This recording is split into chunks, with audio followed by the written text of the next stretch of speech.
Hello everyone, my name is Krystal Clark and I will be joining the Truth Corner, and today's session we'll be talking about the ultimate betrayal.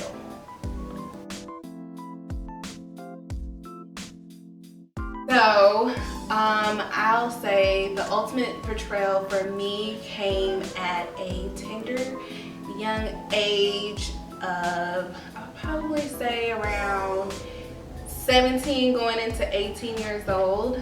I had the little puppy love high school sweetheart relationship with the person, my ex, and we were in a relationship from my junior year of high school to about maybe my first year of college.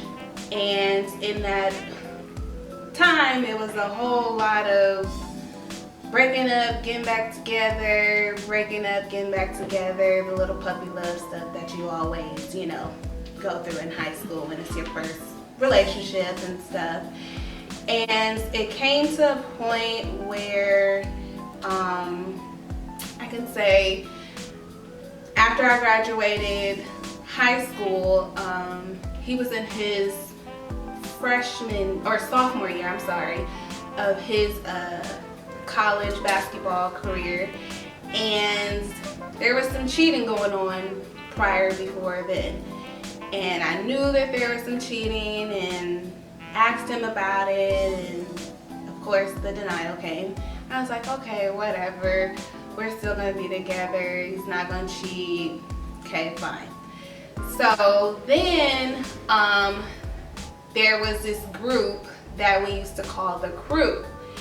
And so the crew was originated by a group of people that just loved hanging out, different churches, but it was like a nice group of like young people. We loved to sing. We would sing old school songs. We would go to movies, theme parks, anything that you can think of. Like, we were just in a group and we had fun, like we laughed, like the jokes were non-stop.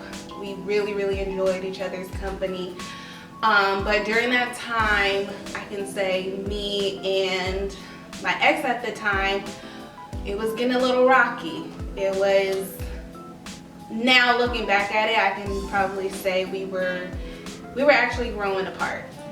And we didn't know how to just let things go because we wanted to be in a relationship still, because it was still church, it was still, you guys are the young hot couple of the church that we're at, and we're trying to make it all work. But he had a relationship with his mom. He was a mama's boy. I don't do well with mama's boys. So it was kind of like me, like, don't you have your own mind? Like, let's figure this out together. And then there was a whole lot of him flirting, so it made me feel uncomfortable. So throughout, like, I can say throughout the flirting process, and even within the crew, I noticed he was flirting with a certain person, and I would ask him about it, like, what's going on? And he never said that anything was actually going on. It was just one of those, oh, you're tripping, it's nothing big.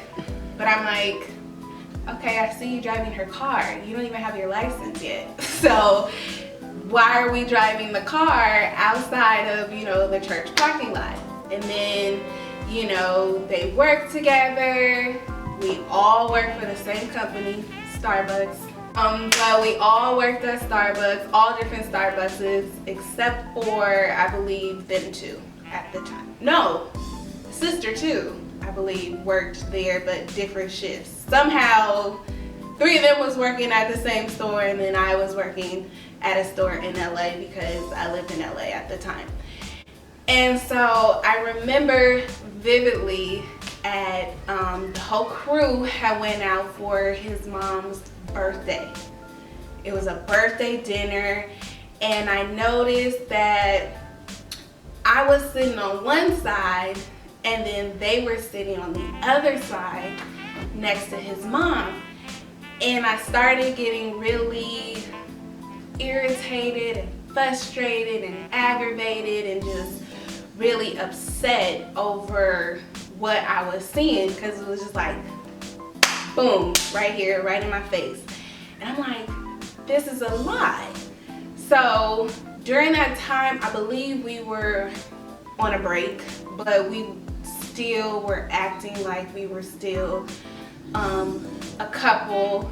I remember he gave me, I went through 2 promise rings, guys, 2. And I remember I gave him one back because one of the diamonds broke. So I gave him one back, he was gonna fix it, he gave me another one. So I remember having the ring on and I was like, nah, this isn't a promise that I want to be a part of anymore. And I remember after the dinner, I was really pissed off, and I think the crew, we went back, or we were going to go back to his mom's house, but it was like the 5 of us that went somewhere else and like joyriding, or we were going to the movies, or we were just hanging out. We didn't have an idea. We just knew we didn't want to go back to the parents' house. And he decided that he wanted to go back, you know, to his parents' house. I'm not with him, so he's texting me like, where are you? Why are you not at, you know, my mom's house and all this other stuff? And I'm like, I'm chilling, like I'm having fun, I'm having a great time. And we finally decided to go back, and then now it was like one group versus another group. And it was just like weird at the time. And that's when I kind of noticed it was like a little bickering, I think, if I remember, during that time, because he was so upset that he wasn't with us, but we was just like, we chilling, like it wasn't a big deal. But then after that, it was more of him and the other young lady were kind of getting themselves together. It was kind of like they went excluded and started hanging out exclusively, and the, you know, the I'm here but I'm really not here was going on. So if I asked him where was he, it was a lie. And so I come to find out, you know, I'm like, what is actually going on? Just tell me what is going on with you and this person. And he's just like, there's nothing going on. And so I'm like, there's something going on. Like, you have your woman's intuition that is very, very real. I think that was my first actual experience of actually getting in tune with the woman's intuition, because it was just something that I just knew, like, nah, like it was more to the story than you just telling me we're just friends. Like, we're just friends. You're not driving, you know, her car. You're not going to, you know, the movies, or like no woman is just gonna allow you to drive her car. Like, that was the one that was just like, yeah, there's way more to this story than, you know, I expected. And so further on, I see them hanging out all the time, laughing, and so I kind of distanced myself a little bit from there. And I believe right at no, actually, I'm sorry, before then there was a church picnic. I never went to church picnics, ever. Like, I was like, no, I don't want to go. But then it was so many of like our generation that was just like, no, like, let's just all go. So I'm like, okay, we all go to the church picnic. And that's when I saw what I needed to see. It was just them together. I'm like off with like literally everybody who we grew up with, and it was just it was kind of like he ignored me. Like, you knew I was there. And if you wanted to fix something, or, you know, you wanted to be in a relationship, why are we not trying to fix it, talk, something, even in that setting? But there was no type of communication.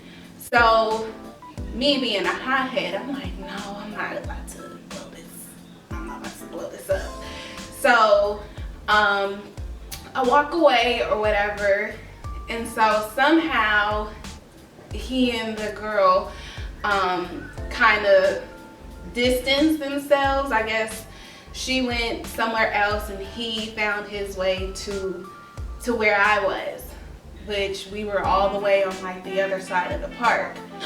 And on that side of the park, we have a conversation, and he actually gave me a letter there. And the letter was it wasn't even a letter, it actually was a whole song. It was a song lyrics to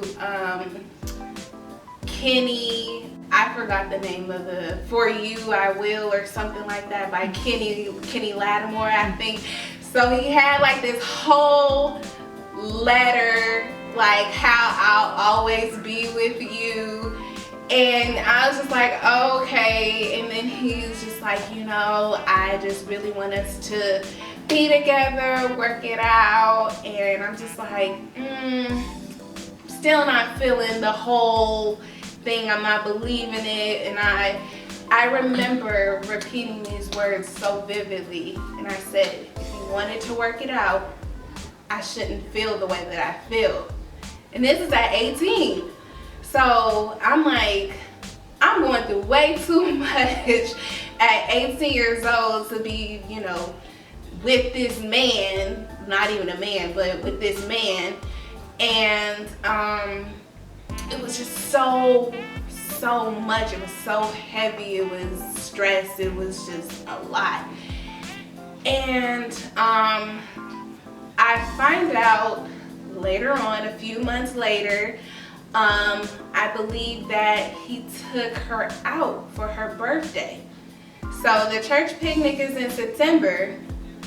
The person's birthday is later on in the year. And so I find out later on that, you know, he took her out for her birthday. And I'm like, hold on, we got a problem here. Like, nah, this isn't gonna work. So around that time, I was just like, I'm done. I don't want anything else to deal with it, to deal with you. I'm good, over it. And he's still like, no, we're still gonna work it out. I still want to be with you. I love you, and all these things. And then here comes communion.